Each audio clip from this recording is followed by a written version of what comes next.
Hello বন্ধুরা, welcome to Bengal flavours. আজকের দারুণ একটা নিরামিষ রেসিপি নিয়ে চলে এসেছি। আজকের বানাবো ছোলার ডাল। চলুন শুরু করা যাক। ছোলার ডাল আমি ভিজিয়ে রেখেছিলাম 5 থেকে 6 ঘন্টা, তবে এটা ওভারনাইট হলে খুব ভালো হয়। তো আপনারা যতটা টাইম পাবেন মিনিমাম 3 ঘন্টা ভিজিয়ে রাখলেই হয়। তো এটা আমি এবার সিদ্ধ করে নেব। আমি প্রেসার কুকারে ডালগুলো দিয়ে দিলাম। এর মধ্যে দিয়ে দেবো অল্প একটু লবণ আর দিয়ে দেবো পরিমাণ মতো জল।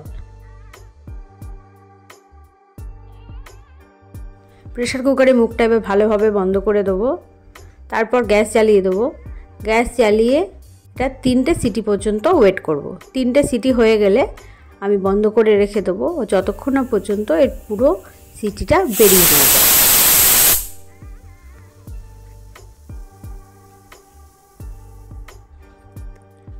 তো এবার এদিকে একটা কড়া বসিয়ে দিয়েছি, তাতে দিয়ে দিলাম ছোটো চামচের 1 চামচ তেল আর হাফ চামচ ঘি।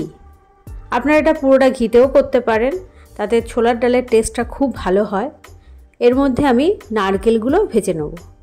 আমি নারকেল খুব ছোট ছোট করে কেটে লাল লাল করে ভেজে নেব।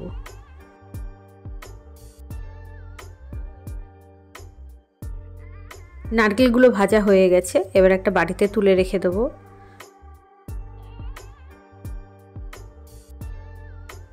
তো একই কড়াতে আমি দিয়ে দেবো গোটা গরম মশলা, একটা তেজপাতা, অল্প একটু গোটা জিরে আর একটা শুকনো লঙ্কা।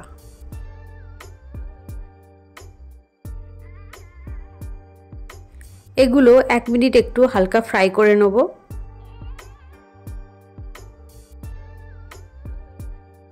এর মধ্যে এবার দিয়ে দেবো সিদ্ধ করা ছোলার ডাল। তো দেখুন ছোলার ডাল খুব ভালোভাবে সিদ্ধ হয়ে গেছে। আমি একেবারে কিন্তু গলিয়ে ফেলিনি, এরকম হাত দিয়ে চাপলে সিদ্ধ হয়ে যাবে, কিন্তু গোটা গোটা থাকবে, এইরকমই সিদ্ধ করতে হবে, তাহলে এটা খেতে দারুণ লাগে, মুখেও পড়বে অথচ ভালো সিদ্ধও হয়েছে। তো এটা দিয়ে আমি ভালোভাবে নেড়ে নেবো। এর মধ্যে এবার মশলাগুলো দিয়ে দেবো। পরিমাণ মতো হলুদ গুঁড়ো, জিরে গুঁড়ো আমি দিয়ে দিলাম। আমি এখানে লঙ্কা গুঁড়ো দেব না, এর মধ্যে আমি কাঁচা লঙ্কা ব্যবহার করব আর শুকনো লঙ্কা ব্যবহার করব।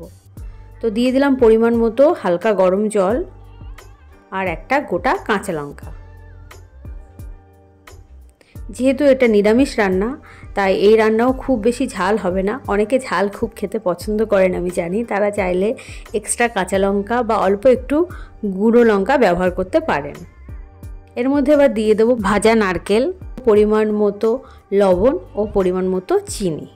নিরামিষ রান্নায় আমি চিনি ব্যবহার করি, আপনারা যদি না চান তাহলে অ্যাভয়েড করতে পারেন, তবে ছোলার ডাল একটু মিষ্টি মিষ্টি খেতেই বেশি ভালো লাগে। তো আমাদের রান্না প্রায়ই শেষের দিকে, 5 মিনিট মতো একটু ফুটিয়ে নেব। তো দেখতে পাচ্ছেন একদম মাখা মাখা হয়ে গেছে। এর মধ্যে দিয়ে দেবো এবারে গরম মশলা গুঁড়ো আর দিয়ে দেবো অল্প একটু ঘি। ঘি দিয়ে আমরা গ্যাস অফ করে দেবো। তো তৈরি হয়ে গেল আমাদের নিরামিষ ছোলার ডাল। এটা রুটি ও পরোটার সাথে খেতে দারুণ লাগে। যে কোনো পুজো পার্বণের দিন রুটির সাথে ছোলার ডাল আপনারা করতেই পারেন। এই রেসিপি যদি আপনাদের ভালো লেগে থাকে তাহলে লাইক, কমেন্ট, শেয়ার ও সাবস্ক্রাইব করবেন। নতুন ভিডিওর আপডেট পেতে পাশে থাকা বেল আইকনটি ক্লিক করবেন।